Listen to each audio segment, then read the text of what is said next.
It has to be admitted that Cuba is the most successful far-left state there's ever been.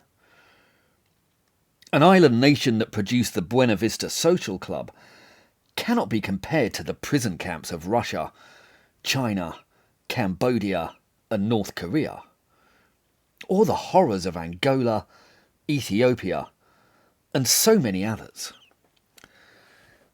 But being top of the worst league in history is no real accolade. Cubans are not allowed to leave the island. They have had no democratic voice for 70 years. The state censors and controls all press and culture. Dissidents are dealt with brutally, and the whole state is mired in poverty. In their seizure of power, Castro and his guerrilla force executed some 25,000 political opponents. They seized the yachts and villas of the wealthy and threw feminists and homosexuals into medieval prisons. They praised the Soviet, Maoist and North Korean regimes. And as late as the 1990s, the Cuban press were all singing the praises of Slobodan Milosevic.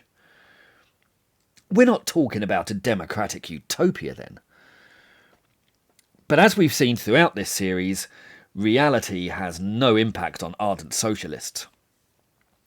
Left-wing icons like Jean-Paul Sartre and Simone de Beauvoir came pouring into Cuba, and the renowned French pair spent an extended period in Che Guevara's company. Sartre came away from those meetings swooning that Che was not only an intellectual, but also the most complete human being of our age. Both claimed that, for the first time in our lives, we were witnessing happiness that had been attained by violence. Castro's regime proved especially popular in France. Eveline Pizier, a radical activist and law student, a notable figure among the leftist intelligentsia of France, travelled to Cuba in 1964 when she was 23. The trip was organised by a group of communist students led by Bernard Kouchner. They were put up in a 5-star hotel and ferried around in a fleet of luxury Buicks, which didn't seem to bother their principals at all. That attitude is even starker in the case of Eveline Pizier herself. She began an affair with Castro and was whisked around in a limousine to a series of mansions and yachts that he had appropriated. Had a right-winger employed such extravagance to seduce her, she would have been repelled. But where conservatives are damned, socialists are forgiven and praised. Castro carried a gun with him whenever he went, and Pizier admitted to being aroused by the sound of his holster belt hitting the floor as he undressed. While some in the group volunteered to work in the fields with the peasants, most of the communists instead accepted an invitation from Fidel to go lobster fishing on a yacht he'd seized from wealthy plutocrats. Pizier and Castro kept their romance alive for 4 years, and when she ended up teaching at the Sorbonne, she carried on indoctrinating her students in Cuban communism for decades. Her family never shed their leftist ideology, entertaining a string of Maoists and Trotskyites, and eventually achieving positions of influence under François Mitterrand's hard-left government of the 1980s. The same Mitterrand, you may remember, who had heaped lavish praise on Chairman Mao. Che Guevara, of course, became the most eulogised face in leftist activism, ending up plastered over countless t-shirts and bedroom walls. The beat poet, Allen Ginsberg, was an admirer of both Che and Castro. Bertrand Russell had voiced support of Che too, and Regis Debray, another French socialist, was so committed that he had joined Che's ill-fated mission to Bolivia. Yet despite its failure, much of the left still sing the praises of the Cuban experiment. George Galloway is a proud admirer of both Fidel and Che, whose portrait adorns his luxurious living room. While when Castro died in 2016, Jeremy Corbyn described him as a champion of social justice. Cuba also acted as the inspiration for the deranged Christian Marxist Jim Jones, whose utopian socialist experiment in Jonestown, Guyana, ended up with over 900 dead, including some 300 murdered children. Yet their optimism endured, and when socialists took over the government of prosperous Venezuela, the doyens of the left celebrated once more.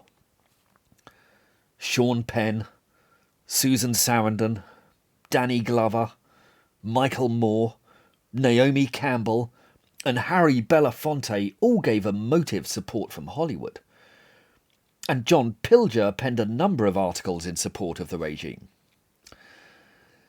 British trade union boss Len McCluskey smugly asserted that Europe might want to learn the obvious lessons from Venezuela, while Seamus Milne also claimed that Venezuela and its Latin American allies have demonstrated it's no longer necessary to accept a failed economic model, as many social democrats in Europe still do. Owen Jones, in a tone of weary superiority, informed us that the experiment has proved it is possible to lead a popular, progressive government that breaks with neoliberal dogma. He even boasted that the truth is very clear to see, while he dismissed criticism of the regime as distortions of the right-wing press. Diane Abbott agreed that Venezuela showed there was another way of organising an economy, while John McDonnell urged solidarity with the state. Jeremy Corbyn was even more effusive when confidently declaring that Chavez showed us that there is a better way of doing things. There's an alternative to austerity and cuts and enriching the richest and impoverishing the poorest, and it is called socialism. It all collapsed into disaster, of course, as it always does, and Nicolas Maduro, the successor of Hugo Chavez, even grew to physically resemble Stalin. So the cheerleaders of the regime fell silent, or began to claim, as they always do, that the experiment had failed because it had never been an example of true socialism in the first place. Noam Chomsky, who had visited Venezuela in 2009 and who gushed at how he could see that a better world is being created, later recanted and argued that I never described Chavez's state capitalist government as socialist, or even hinted at such an absurdity. It was quite remote from socialism. Others predictably blamed all its problems on Yankee imperialism. When pressed to condemn the failures of the regime, Jeremy Corbyn reached the incredible conclusion that we should recognise that there have been effective and serious attempts at reducing poverty in Venezuela, improving literacy, and improving the lives of many of the poorest people. To have witnessed the tragedy of Venezuela and discerned any sort of improvement was a staggering conclusion to have reached. But it could have been worse. Ken Livingstone, the hard-left former London mayor, chipped in to claim that all the social unrest had been orchestrated by the USA. He dismissed the bulk of the evidence as propaganda, recommended that the UK adopt the current constitution of Venezuela, and even suggested the state had run into problems because they didn't kill all the oligarchs. And if that comment shocks you, then you haven't been paying attention to the evidence from the past century. But if you have, you know that this pattern will repeat itself with the next great leftist disaster too. If you'd like to support this channel, please like and subscribe. And if you're interested in these topics, I've written 2 books which go into them in extensive detail.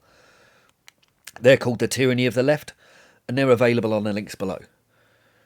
Please feel free to pick them up and let me know what you think. Thank you.